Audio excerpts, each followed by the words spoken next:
Mes chers amis, soyez les bienvenus dans ce nouvel épisode de Dans l'œil de Résor. Et aujourd'hui, je suis en compagnie d'un podcasteur que j'aime énormément, à savoir Lijo Prod. Salut à toi mon Lijo. Et sa chaîne sera évidemment dans la description, car faut pas déconner, on suit les règles. Cette fois-ci, j'ai décidé de prendre des risques. Ou pas d'ailleurs. Donc attachez-vous bien, parce que voilà le sommaire. On va d'abord parler du studio Bubble Tea. Fallait vraiment que j'en parle, ça fait longtemps que je vais en parler d'ailleurs, donc faut que ça sorte. Un jour ou l'autre, et autant le faire maintenant. On va ensuite parler de drogue vidéoludique vue par une femme politique, avant de terminer avec l'évolution de Sweator. J'espère que cet épisode vous plaira, parce qu'on est parti. Le studio Bubble Tea. On peut déjà noter quelque chose de sympathique. Le gérant de cette chaîne a fait modifier la description. A noter que la précédente était écrite du point de vue d'une de ses filles, pour bien montrer que sa plus grande serait à l'initiative des vidéos. Ce qui est assez étrange en soi. Pourquoi avoir changé une description ? Et en effet, comment est-ce qu'il peut nous faire croire qu'une gamine de 5 à 6 ans à la création de la chaîne a pu se dire « Papa, je vais faire des vidéos sur YouTube ». Quel est le gosse normalement constitué de 6 ans qui va se dire qu'il veut faire des vidéos sur YouTube ? Oui, répondez à cette question s'il vous plaît. Et est-ce que le changement de description est amené par toutes les vidéos de critiques sur cette chaîne ? Ça j'en sais rien, je crois que c'est peut-être le cas, mais j'en sais foutrement rien. Et je dois avouer que je n'ai absolument rien contre les placements produits bien faits sur YouTube. C'est tout à fait légal et tant que c'est bien fait, ça ne me dérange absolument pas. Il y a une grosse différence entre les placements produits et la pub outrancière en elle-même, mais d'autres chaînes vous l'expliqueront mieux que moi.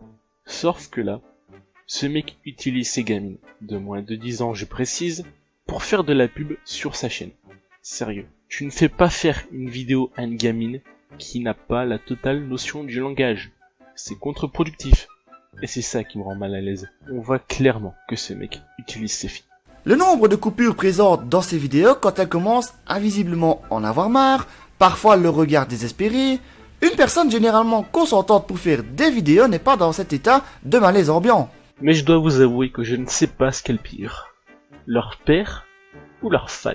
Non, parce que trouver ça mignon et leur demander de continuer parce que c'est trop mignon et parce que Sandy, 4 ans, trouve ça kawaii, c'est ridicule.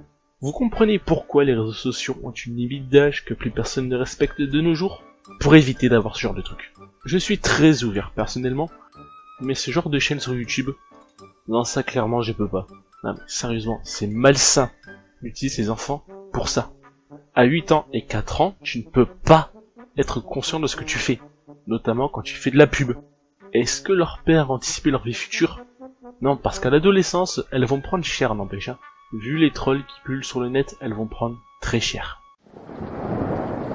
La drogue vidéoludique. Présentons d'abord le personnage de Valérie Pécresse. C'est une femme politique française, actuellement présidente du Conseil régional d'Île-de-France et fut également ministre en 2011 et 2012. Alors pour Valérie, le jeu vidéo est une des raisons du décrochage scolaire. Alors oui, c'est vrai, en effet, c'est une des raisons. Mais peut-on mettre au même rang alcool, drogue et jeux vidéo ? Des études ont été faites sur le phénomène d'addiction aux jeux vidéo. Sauf que la communauté scientifique n'est absolument pas unanime là-dessus. Je dirais même qu'il n'y a que pour le moment le peuple qui déclare ça comme une véritable addiction. En parallèle, je vais vous prendre Jimi Hendrix. Hendrix était un génie, un virtuose, mais également un drogué. Il serait mort, oui je dis ça au conditionnel, à cause d'une sorte d'overdose de barbiturique, avec ingestion d'alcool et est mort en s'étouffant avec son propre vomi. Oui, il est mort comme ça, oui. Est-ce que vous avez déjà vu un gamin de 16 ans s'étouffer dans son propre vomi après une nuit blanche de raid sur WoW ou sur Yen ?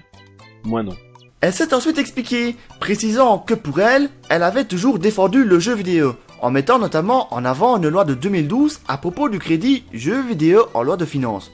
Toutefois, un rapport du Parlement européen, datant lui aussi de 2012, précise que le décrochage scolaire est une accumulation de problèmes personnels, sociaux, économiques, géographiques, éducatifs ou familiaux. La drogue, l'alcool et le jeu vidéo ne sauraient être les seuls responsables de ce fléau.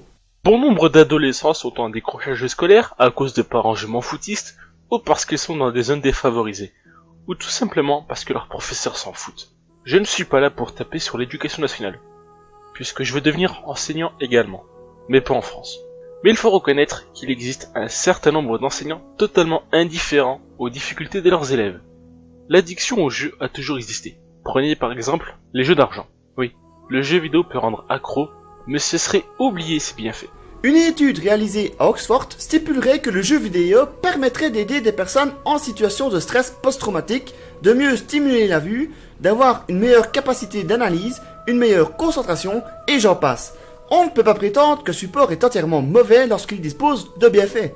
Il existe pourtant des solutions très simples pour les adolescents et les enfants. Vous, parents, jouez avec eux, discutez, échangez sur ce domaine. Intéressez-vous à la passion de vos enfants. Si vous jouez avec vos enfants, la limite que vous voudriez leur imposer passerait beaucoup mieux, selon moi. Plus on essaie de comprendre quelque chose, plus on s'intéresse à cette chose, et moins elle paraît obscure. Rappelez-vous les enfants, seul le côté obscur est absolu. Ce qui est d'ailleurs la meilleure transition du monde pour parler du troisième sujet.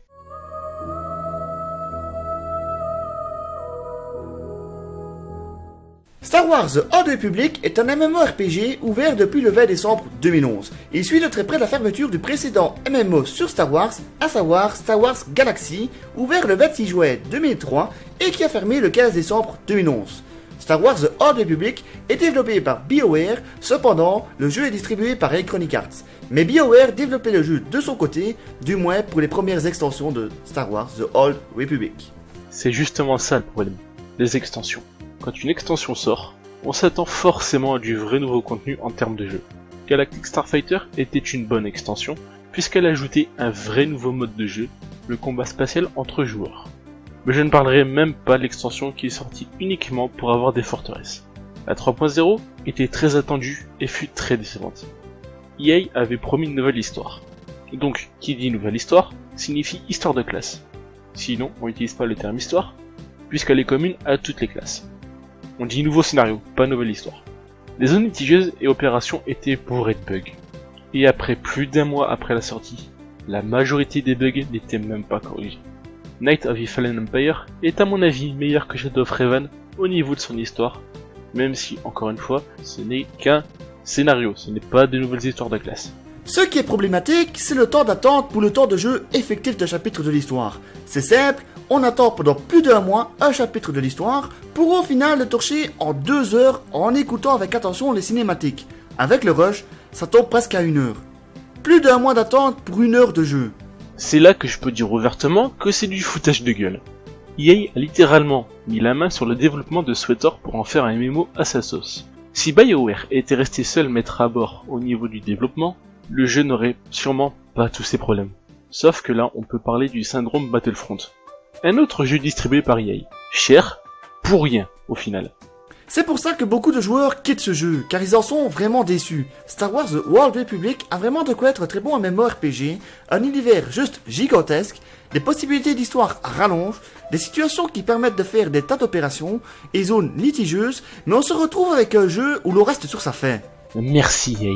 Merci d'avoir littéralement bousillé un jeu qui partait bien sous prétexte qu'il faut rentabiliser à tout prix. Merci d'avoir niqué un jeu sur une saga aussi immense. Merci d'avoir détruit la série des Battlefront en nous pendant un jeu aussi vide en termes de contenu. Je paie encore un abonnement à SWTOR, mais c'est uniquement parce que c'est Star Wars. Si je devais payer pour la qualité du jeu, ça ferait longtemps que je l'aurais craqué, mais on craque pas un MMO, et c'est bien dommage. En tout cas, je vous remercie d'avoir regardé cette vidéo. Et je te remercie mon Lijo d'avoir participé à cette vidéo, ça m'a fait vraiment plaisir de la faire avec toi. J'espère que ça vous aura plu. Et si c'était le cas, vous connaissez la chanson, c'était Trésor, pour vous servir. Bye tout le monde, je vous aime, bisous.